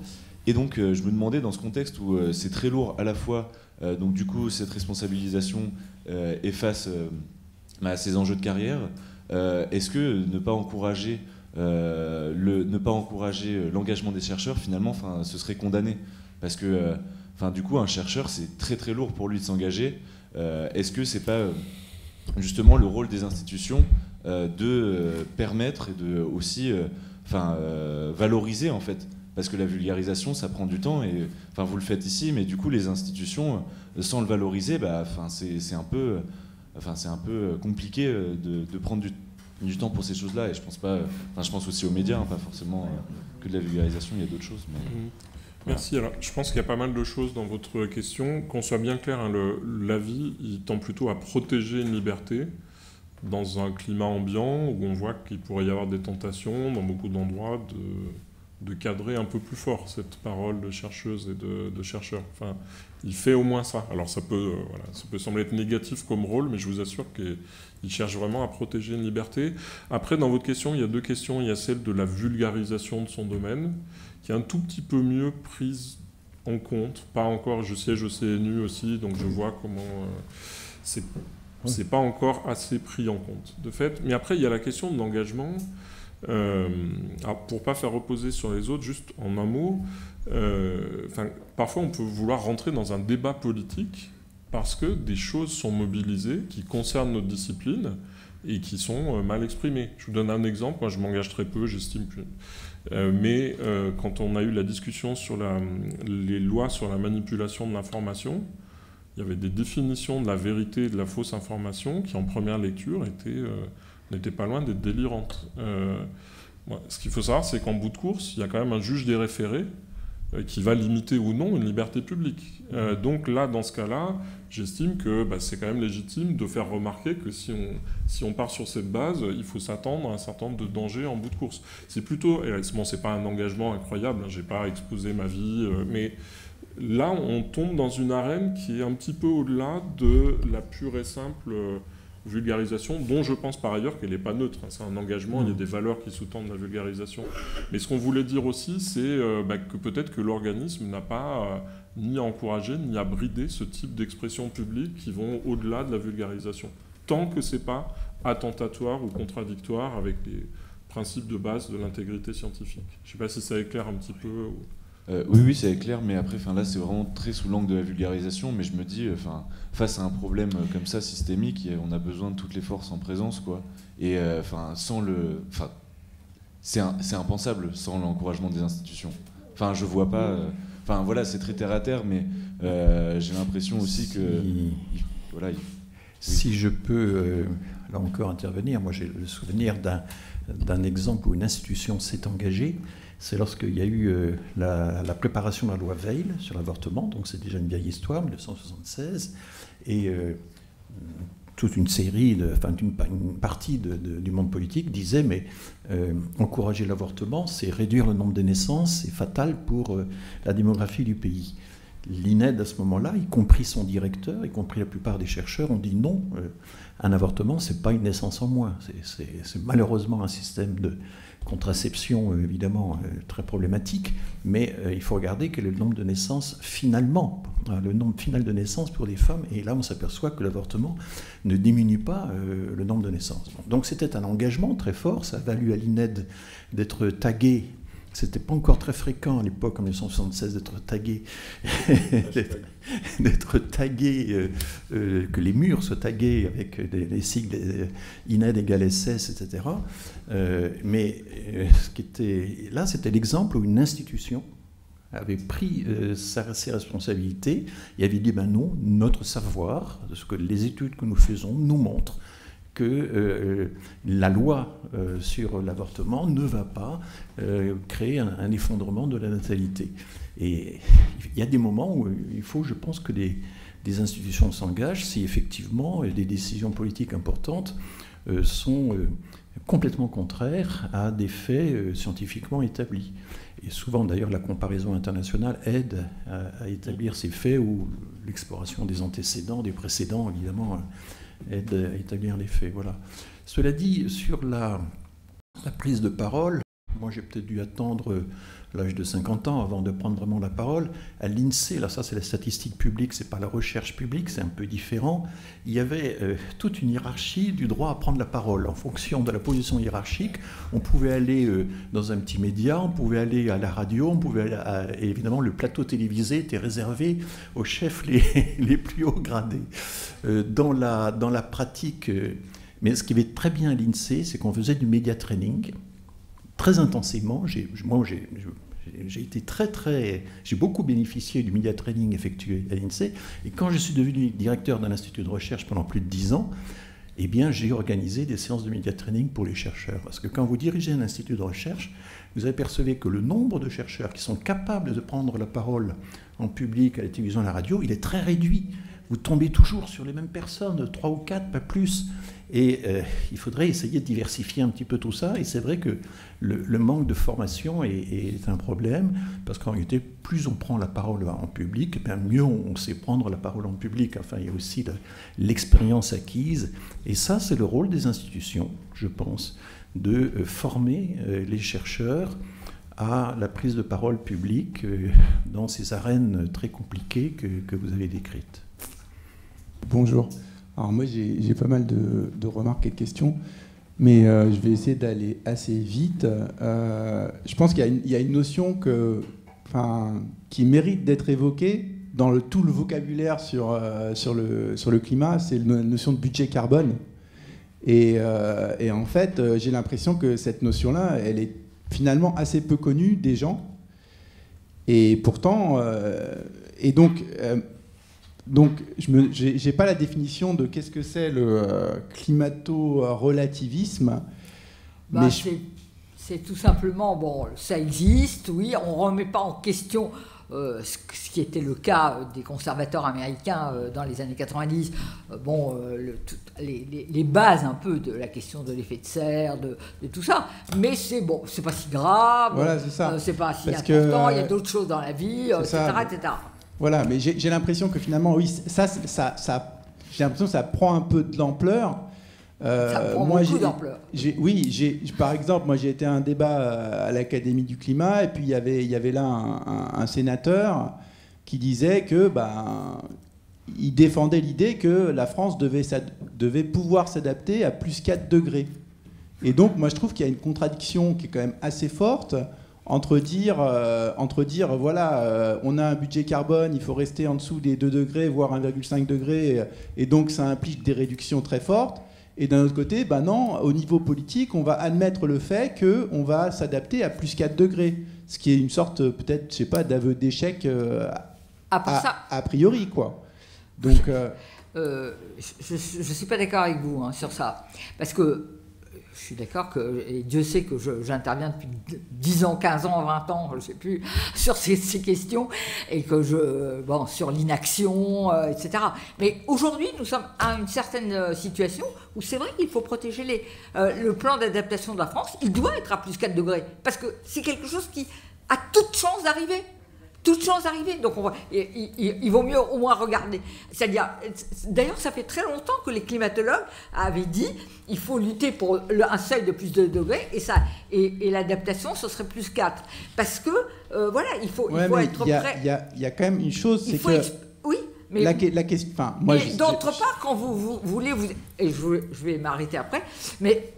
si vous voulez vous adapter à plus 4 degrés, là, il faut prendre les choses à fond. C'est-à-dire les bâtiments, les rivières, tout ça, c'est vraiment... Là, il y a un vrai enjeu structurel, matériel, politique, financier à développer ce plan d'adaptation. Mais monsieur, vous vouliez achever votre question. Vous vouliez achever votre question. Ouais, allez-y. C'est gentil.